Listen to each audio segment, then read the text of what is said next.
Hello, everyone. My name is Ryan Peters. I'm the author of the book Complete and Total Darkness, as well as just this one here, as well as its sequel, Enigmatic Brightness, and 7 other novels outside of those two. But they are much too graphic and gruesome to be reading here on TikTok. I am the author of the most graphic horror stories ever written, 4 of which are a zombie series, and 1 is a serial killer novel, which I do intend on releasing a sequel for. But in the meantime, I have to give my quick spiel about how, although this is copyrighted material, it is my intellectual property, and I am free to share it with you however I see fit. I'm doing this for 2 reasons. 1, above anything else, this book right here, Complete and Total Darkness, is the book that I wrote before all of this stuff started happening, that predicted all of the stuff that is happening right now. It also predicts what's going to happen after and how we can rebuild from that. The second reason that I'm doing this, and I apologize, I am still feeling quite under the weather right now, so I'm going to take this slow and try to be as loud and clear as possible so that you can hear properly. I know my voice trails off a little bit, and I need to be better at projecting when I read out loud. But in the meantime, the second reason that I'm doing this is because Amazon's printing costs are ridiculous, and that's not fair to do to our readers. So since everybody who saw the chapter 1 was generous with that like button, I am a man of my word, and I'll be reading chapter 2. And I said before, if even just one person hits that like button, I'll move on to the next chapter. So here we go. Chapter 2. The longer my mother and I stood there in tear-soaked silence, the more I began to regret involving her in this. There was no mind of all the minds that I could access across all of human history that I respected and admired more than my mother's. She was a woman more brilliant than Einstein, more determined than Edison, and more humane than Gandhi. She may not have been a scientist, but she was a scholar. As my mind wandered at lightning speed through the endless string of possible ways this could ruin her life, my mom finally spoke and broke the silence. "So where is it?" she asked. "Where's what?" I replied, dumbfounded. "Your DeLorean. If you're my son from the future, where did you stash the DeLorean?" I couldn't help but laugh out loud at this. It had been years since I had sat still, and many more since I had seen a movie. The sheer irony that Back to the Future hadn't once crossed my mind was almost unbelievable. If the entire fate of humanity wasn't at stake, I could have indulged in this forever. It was at that moment I decided that if I could fix my mistakes before destroying my invention, I would abuse my achievement for one last trip. My treat for saving the world would be a night in a brand new Nickelodeon. In response to her delightfully never-dated movie reference, I held my left forearm up about face level, giving her a good look at the extensive engineering that will be bound to my body until I have completely decomposed. The gauntlet I wore on my left hand and forearm was a bright chrome plate mail design. Over a series of thick black wires, neon green underlighting, and a touchscreen control panel on the wrist just below my palm. The light was difficult to make out in broad daylight, but at night the gauntlet gave off a ghastly glow. It was a faint glow, still, but it was enough to walk a trail in the dark forest without missing a step. In earlier, more religious time periods, this also serves as an extra, albeit unnecessary, form of protection, as I am generally mistaken for some sort of paranormal entity, like a wraith or a phantom, but never anything even considerably neutral like a ghost. They had once even been mistaken for the Grim Reaper.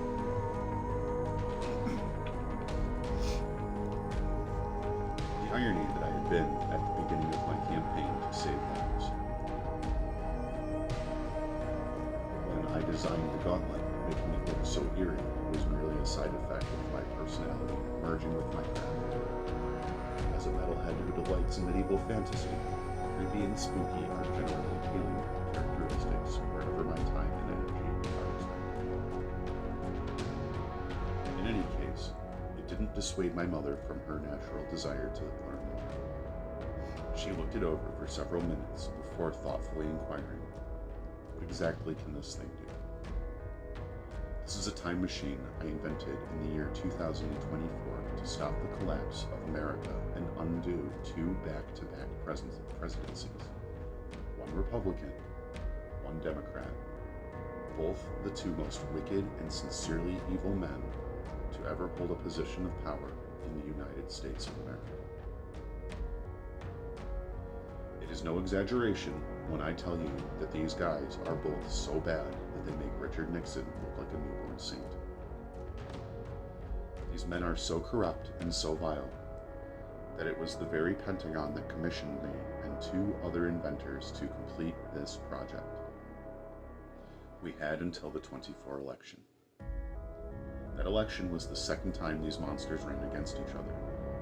They both had one term, and they spent it tearing the nation apart and turning us against each other. And most of us didn't want civil war. The weakened America that results from that civil war allows communist nations and countries with powerful terror cells to develop the courage to begin attacking the rest of the world at their own discretion. When these groups all at once decide to strike, that ushers in a third world war. World War III is the final war. This is the war that plunges the world into complete and total darkness. That's where I come in.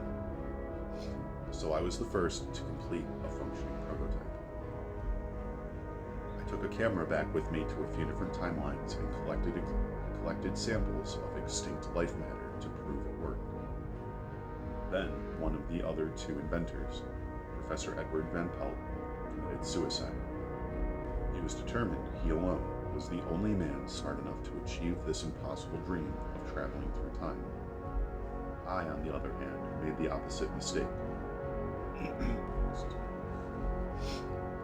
When it was time to build the master form, I asked the remaining inventor, Dr. Dylan Arnold, to help me work out the bugs.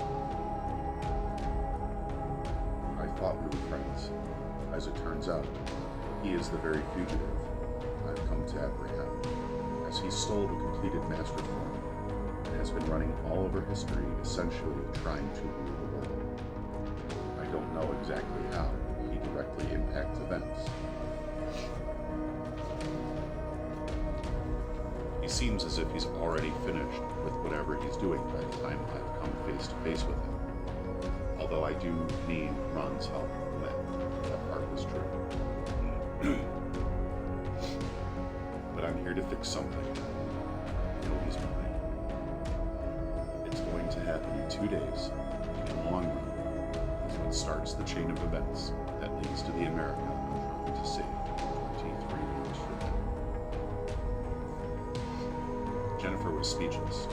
She spoke slowly and clearly as she said, "I need a moment to take that all in. How do you take your coffee? I imagine you need a cup." "Black, please, just like Dad," was all I replied. Without a word, my mother nodded and went inside the house. For a moment, I feared that she was in there calling the police. It wasn't like they could do anything to me, that I was stuck in 2001 until I could catch up to Dylan and force his hand. Unless I started stirring up the kids in my scout troop at the nearby elementary school, she was the only brilliant ally I had in this year who might believe the straight-out truth. As my fear that she had complicated my endeavors with a phone call began to spike, the door opened and out came 2 cups of coffee and a face that I had never thought I would see again. Once again, forgetting my new mantle as a time traveler. Bugsy! I yelled out, dropping to my knees and throwing my arms out for my childhood dog to throw himself into. That was all the convincing Jennifer needed to believe that I was, indeed, telling the truth. It wasn't the way I had greeted the dog. Any stalker with a notebook could have planned that. It was Bugsy's reaction to me that sealed the deal. Bugsy was a large, brown, muscular mix between a bull breed, a terrier, and some kind of lab. He was a rescue from a puppy mill, and was as simple as he was strong. And he was entirely too much of both. But no amount of age made any difference to either of us. Bugsy recognized me the instant my mother opened the door. As he piled into my crouched lap, I found it hilarious that it didn't seem to cross his mind that only moments ago, that Sunday morning, the child version of me had just been in the living room with my sister, petting him and singing along to the Pokemon theme song. I could hear myself through the living room window. Well, my mom sighed, eyeing the dog with resignation. Bugsy just answered roughly half of my questions. What is this Dylan Arnold guy going to do in 2 days that's going to topple the country nearly 2.5 decades from now? Is there a possibility is there a possibility that this might be one of those tragic things that in the end brings out a greater good? No, I said, shaking my head solemnly. This is no natural course of events. This is one time traveler, interfering with the timeline in ways I don't understand. And another time traveler, interfering with the natural course of events to try to do damage control. Now we both have altered enough history books, and I don't actually know who's writing them. I'm hoping if I can catch him, I can take control of both of us.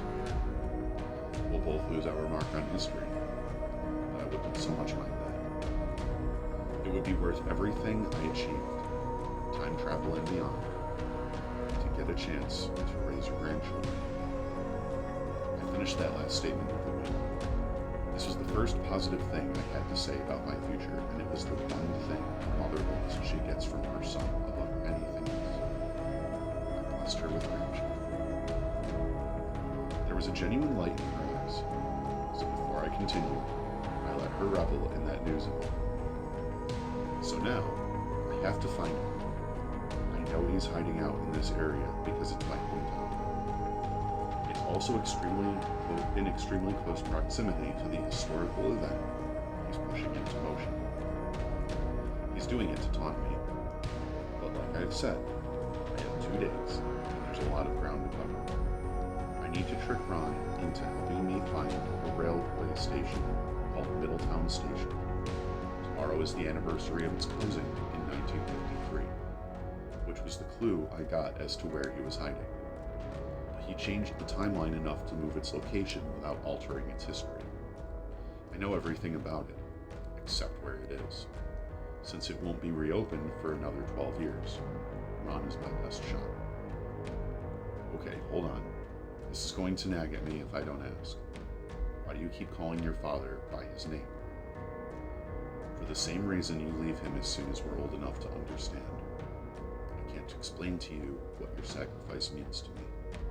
You see why I came to you at this cosmologically proportioned school. I trust you. You're in the middle of giving up your basic human rights to raise me. A sacrifice from a mother like that deserves a mark in history. I trust you more than I trust Da Vinci, and he's the greatest friend I will ever know. You met Da Vinci? My mother's eyes were positively enormous when she asked this.